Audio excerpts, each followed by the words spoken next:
Hello বন্ধুরা, আমি অনু update with অনু চ্যানেলে তোমাদের স্বাগত। আমি চলে এসেছি কথা সিরিয়ালের আপডেট নিয়ে। কথা সিরিয়ালে দেখা যাচ্ছে যে কথা, জুনি, নীলাদ্রি, ঋতু এরা সবাই মিলে একটা টিম হয়েছে যে ম্যান্ডি আর তার মেজমায়ের পর্দা ফাঁস করবে। সমস্ত প্রমাণ পেয়ে গেছে মেজমায়ের ফোন থেকে, বি হালদারের সাথে কি কথা হয়েছে, কাকে কাকে মেজমা ফোন করেছে, সমস্ত কিছু পেয়ে গেছে। তবে আমাদের এভি তো সন্দেহ করছে যে কিছু একটা হয়েছে যেটা কথা লুকানোর চেষ্টা করছে। অনেক মাথার দিব্যি টিব্বি দিয়েও কথার মুখ থেকে সে কথা বার করতে পারে না, শুধু কথা এইটুকুই বলে যে ও যেটা করছে সেটা এই গুহবাড়ির ভালোর জন্যই করছে। যাই হোক, রাতের বেলা ঘুমিয়ে পড়েছে, কিন্তু কথা ঘুমের ঘোরে শুধু একটা কথাই বলছে, পর্দা ফাঁস করতে হবে, মেজমা কেন এইগুলো করলো, যা এবি শুনতে পায়। কিন্তু মেজমাকে কেন সন্দেহ করছে এবি বুঝতে পারে। তবে এবি মনে মনে স্বীকার করে যে সে কিন্তু ধীরে ধীরে কথাকে ভালোবাসতে শুরু করে ফেলেছে।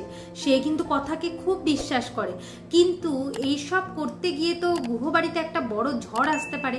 তাই সে ভাবে আমাকে সকালবেলা কিছু একটা করতে হবে, গোবর দেবীর ঘুম থেকে ওঠার আগে আমাকে উঠে পড়তে হবে। সেটাই করে এবি। ঘুম থেকে তাড়াতাড়ি উঠে পড়ে, গোবর দেবীকে ঘরে আটকে রাখার চেষ্টা, আর দু বোনকে বলে গোবর দেবীর এই ঘরের সামনে থাকতে, যাতে গোবর দেবী ঘর থেকে বেরোতে না পারে। দু বোন তো বেশ ভালোই পাহারা দিচ্ছিল, কিন্তু কথার চালাকির সাথে কেউ বেড়ে উঠতে পারবে না। কথা শাড়ি দিয়ে ওই ঘর থেকে বেরিয়ে বাইরে আসে এবং তার টিমের সাথে চলে যায় বি হালদারের হসপিটাল। সেখানে বি হালদারের হসপিটালে গিয়ে বি হালদারকে হাতে নাতে ধরে সত্যিটা জানতে পারে। এরপর ম্যান্ডির পর্দা ফাঁস করার পর্ব। সেখানে চিত্রা ম্যান্ডি আসে নকল রিপোর্ট নিতে। ম্যান্ডি যখনই নকল রিপোর্ট নিতে যায়, দেখে কিনা কথা ডক্টরের চেয়ারে বসে আছে। কথাকে দেখে ম্যান্ডি ভয় পেয়ে যায় আর বলে কিনা এভি আর কথাকে সে সহ্য করতে পারে না, তার জন্যই নাকি এই সমস্ত কিছু করেছে। আর সে চায় না যে এভির জীবনে কথা থাকুক, এভির জীবনে সে থাকবে শুধুমাত্র। কিন্তু কথা বলে, হ্যাঁ তুই তো এটাই শুনতে চেয়েছিলি যে পাচক মশাই আমাকে ভালোবাসে না। হ্যাঁ, পাচক মশাই আমাকে ভালোবাসে না, তাই বলে ভাবিস না যে তুই বন্ধুর জায়গাটাও পাবি। তুই বন্ধুর জায়গাটাও হারিয়ে ফেললি রে ম্যান্ডি, সেটাও আবার তোর কারণে, তোর এই খারাপ আচরণের জন্য। তোর দাদু যদি এখন জানতে পারে কি ভাববে বলতো?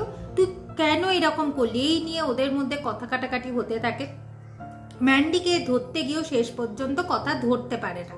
তবে ম্যান্ডি একটা অ্যাড্রেস ফেলে দিয়ে যায়, কাগজ, সেইটা কথা নেয়। কথা ওই অ্যাড্রেসে পৌঁছে যায় ম্যান্ডির বেশে। সেখানে চিত্রা ম্যান্ডির জন্য ওয়েট করছে। চিত্রা ভাবে ম্যান্ডি এসেছে, কিন্তু দেখে যে কথা। এরপর কথা চিত্রাকে হাতে নাতে ধরে ফেলে আর বলে কিনা যে মেজমা তুমি এত কিছু করলে, তুমি কেন গুহবাড়ির এত বড় ক্ষতি করতে চাইছো? আর যে পাচক মশাই তোমাকে এত ভালোবাসে, মায়ের জায়গায় বসিয়েছে, তারই বা কেন ক্ষতি করতে চাইছো? এখন চিত্রা বলে যে সব কিছুর মূলে হচ্ছে তুমি। তোমাকে আমি সহ্য করতে পারছি না, তোমাকে আমি এই বাড়ি থেকে তাড়িয়েই ছাড়বো। আর তুমি আমার ছেলের জীবনটা নষ্ট করে দিয়েছো জুনির সাথে বিয়ে দিয়ে, এর জন্য তো রাগ আছে। আমি তোমাকে তাড়াবো, তবেই শান্তি। এরপর চিত্রা ভাবে কথা তো সমস্ত কিছু জেনে গেল, তবে কথা এখনো অব্দি বাড়িতে কাউকে কিছু জানায়নি। যদি এই ব্যাপারটা বাড়িতে গিয়ে জানায়, আমি খেলাটা ঘুরিয়ে দেবো ইনোসেন্ট সেজে। কথাকেই ভুল বুঝবে আর এই বাড়ির থেকে তাড়িয়ে দেবে, আমারও পথ পরিষ্কার হয়ে যাবে। এরপর কথা বলে যে মেজমা তুমি কিন্তু এটা ঠিক করলে না, তবে চিন্তা করো না, আমি থাকতে না ম্যান্ডি গুহবাড়ির কোনো ক্ষতি করতে পারবে, না চিত্রা গুহ এই বাড়ির কোনো ক্ষতি করতে পারবে। চিত্রা বলে তুমি এত বড় চ্যালেঞ্জ নিলে তো আমার সাথে, তাহলে তুমি গুহবাড়িকে বাঁচিয়ে দেখাও আর দেখো তুমি এই বাড়িতে টিকতে পারো কিনা। আমি তোমাকে ওপেন চ্যালেঞ্জ করছি, আমি তোমাকে এই বাড়ি থেকে তাড়িয়েই ছাড়বো, কিছু করবার থাকলে করে নি। আগামী পর্বে দেখা যাচ্ছে যে এভি তো খুব কষ্ট পেয়েছে, যেহেতু সে ঘরে ঢুকে দেখেছে কথা নেই। সে ভাবছে কথা আমার বিশ্বাস এইভাবে ভেঙে দিল, কথা আমাকে একটুও বিশ্বাস করলো না।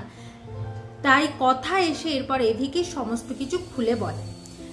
এভি তো বিশ্বাস করে না, তাই কথাকে টানতে টানতে চিত্রার কাছে নিয়ে যায় আর বলে যে কথা আমাকে এইগুলো বললো, এগুলো সত্যি কিনা বলো মেজমা, কেন তুমি করেছো? কথার কাছে কিন্তু প্রমাণ আছে।